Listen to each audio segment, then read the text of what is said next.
Assalamualaikum warahmatullahi wabarakatuh. Bismillah wassalatu wassalamu ala rasulillah amma ba'du. Ananda kelas 4, apa kabar semuanya? Mudah-mudahan dalam kondisi sehat dan tetap semangat dalam menuntut ilmu ya. Hari ini Bu Dani akan menyampaikan mengenai globalisasi. Apa itu globalisasi? Globalisasi adalah sebuah proses menyatunya warga dunia secara umum dan menyeluruh menjadi kelompok masyarakat. Nah, salah satu ciri era globalisasi adalah semakin kecilnya hambatan dalam komunikasi antar masyarakat di dunia. Kita saat ini sedang ada di era globalisasi ya, karena terbukti dengan mudahnya kita bisa berkomunikasi dengan orang-orang yang berasal dari seluruh penjuru dunia, bisa lewat YouTube, Instagram, Facebook, atau kita bisa dengan mudah mencari informasi lewat mesin pencarian di Google. Baik, berikut adalah hal-hal yang berpengaruh dalam era globalisasi. Yang pertama adalah teknologi informasi. Banin dan Banat, teknologi informasi di era globalisasi ini semakin berkembang dengan pesat, baik dari segi peralatannya ya, seperti HP, laptop, televisi dan sebagainya ya, maupun juga fungsi yang digunakannya juga semakin berkembang. Ditambah lagi dengan fasilitas internet yang juga semakin mudah diakses ya, memudahkan manusia berkomunikasi dan memperoleh informasi dengan berbagai aplikasi seperti Facebook, Twitter, Instagram, YouTube, dan lain-lain.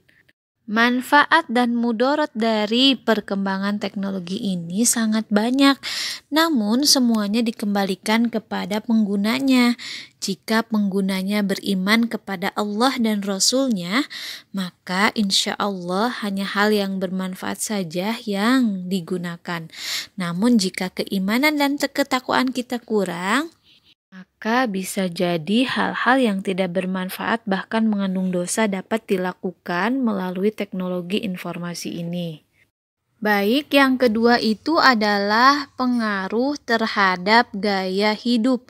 Nah, karena seolah-olah hubungan sosial antar negara tidak ada batasnya, maka dengan sangat mudah gaya hidup antar negara dapat saling mempengaruhi.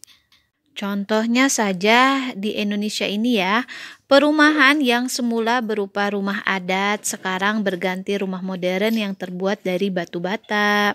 Kemudian alat transportasi gerobak, beca, dan delman mulai ditinggalkan dan berganti dengan menjadi mobil, sepeda motor, dan sebagainya.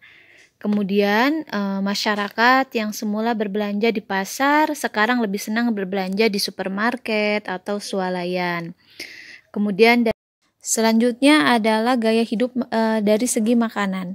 Nah, dengan adanya globalisasi, kebanyakan orang mulai cenderung beralih mengkonsumsi makanan yang cepat saji. Kebanyakan orang merasa cukup keren kalau misalkan bisa makan makanan cepat saji. Karena orang luar negeri banyak yang mengkonsumsi makanan cepat saji.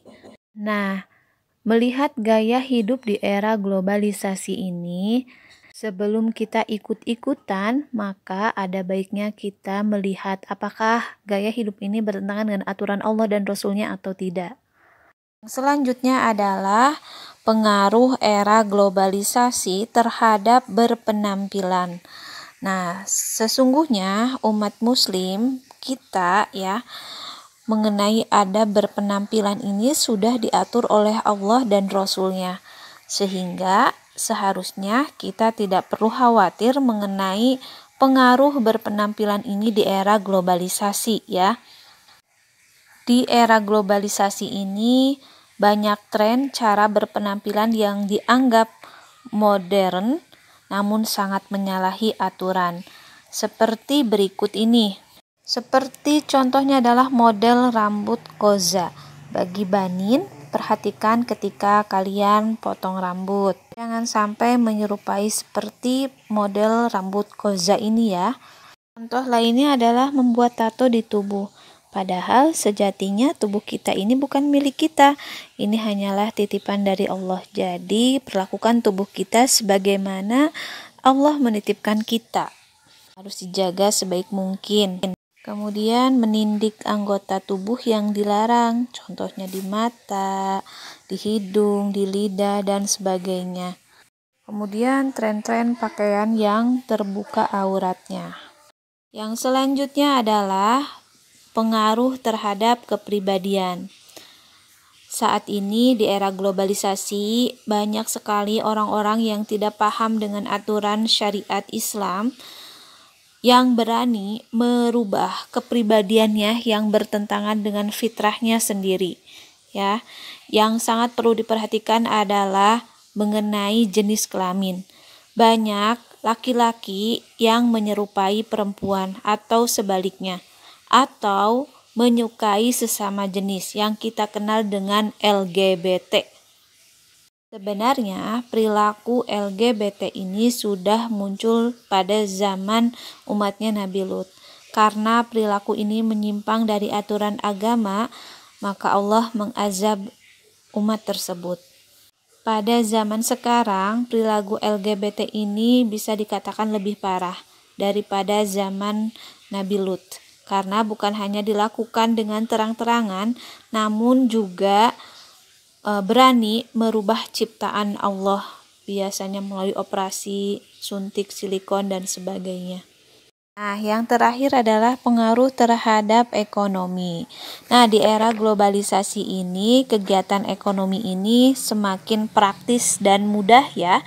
Salah satunya adalah proses jual beli melalui aplikasi online. Yang perlu diperhatikan ketika melakukan proses jual beli online adalah umat muslim harus menghindari yang disebut dengan gharar ya. Gharar itu apa? Gharar itu adalah jual beli yang mengandung unsur ketidakjelasan, penipuan, atau kerugian. Jadi supaya proses jual beli online-nya tidak mengandung gharar, si penjual harus menyampaikan spesifikasi barangnya yang sebenar-benarnya. Foto produk dan produk aslinya itu harus benar-benar sama, tidak boleh berbeda, karena gharar ini adalah haram. Baik, itu tadi penjelasan mengenai globalisasi. Mudah-mudahan dapat dipahami dengan baik oleh Ananda semuanya. Bu Dani tutup dengan wassalamualaikum warahmatullahi wabarakatuh.